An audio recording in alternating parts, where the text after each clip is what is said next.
My name's Ella. I live with my husband Lee and my 2 children, Daniel, who's 8, and Sophie, who is 4. Daniel has now been diagnosed with ADHD, ASD, particularly Asperger syndrome, anxieties and sensory issues. From an early age, we noticed that there were things with Daniel that we weren't that comfortable with. We felt like he needed a lot of attention, needed to be constantly engaged with, moved around, more than other babies, toddlers, as he got older. He needed to be rocked to sleep. He needed all those things that you're not supposed to do, we found ourselves doing. He just didn't feel like he had that ability to kind of leave us. It wasn't till he started school that the problems became a bit more obvious, but again, we just thought it was behaviour. We thought perhaps he was just a naughty boy, which is terrible to say, but we kind of thought maybe our parenting hasn't given him the right guidance. We haven't put certain things in place. We blamed ourselves rather than anything else, or I certainly did. Sort of the end of the first term, I decided that enough was enough. I needed to go and talk to the teacher. I was kind of fed up of always getting bad news, and went in and said, look, I'm concerned about things at home. He's doing such and such. And she said, okay, well, I was starting to get a bit concerned, but I wanted to see how things are going. But now I know that's happening at home. Let's do a CAF form and get this sent forward to the council, and we'll go from there. And that never kind of progressed. It kept going somewhere and disappearing and things. But it wasn't until I wrote to them and said that I really need help and copied the council in that eventually they said, we can't even recommend you get referral. You need to go to your GP. And I was like, why has no one said this before?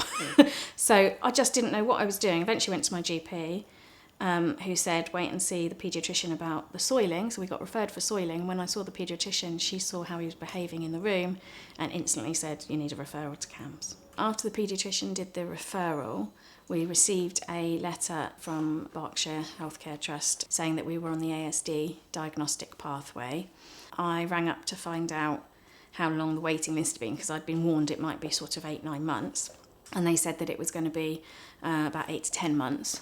And then I didn't hear anything for quite a few months, so I rang up just to kind of check where we were on the waiting list. And I was then told that the waiting list was more like 12 months now. And then that kind of basically kept happening. So every time I rang up, there was another couple of months added to the waiting list, until the last time when I rang up and was told, okay, yeah, we'll give you an appointment. So I was given my appointment, and that was 17 months, I think, after I'd been on the waiting list. It wasn't until I think I'd had the meeting about a month or so later, with the psychiatrist about the ADHD report, and I just got in the car and burst into tears because I thought, this is it, our life is going to be different and we can't just change this overnight. Yes, we can put strategies in to make things easier, but actually he's never going to be an average child. We're never probably going to be able to enjoy a day out without there being an incident, because there will be the things that trigger him and upset him and cause him to have a meltdown. And actually, that's quite sad. Daniel is a complicated case, and I'm sure he's not the only one. I don't know how other children fit in with that.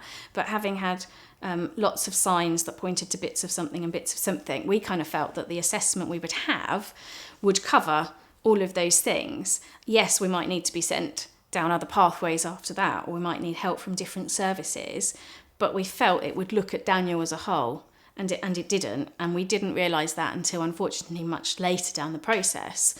Having the diagnosis has helped us come to terms with the fact that Daniel has these conditions.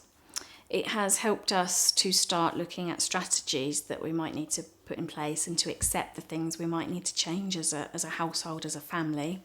It doesn't sort of automatically straight away give you right, and here's what you go off and do, but it does start to put those things in place.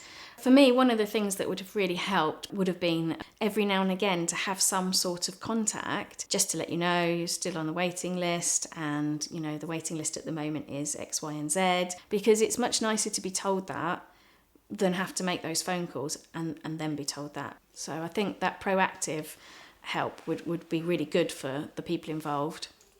Maybe some more information as well in those early days about exactly how the pathway works, because each stage I've found out things as I've gone along. For me, I've never had a problem with any of the staff that I've spoken to. I've always been very pleasantly dealt with, and they've been very helpful.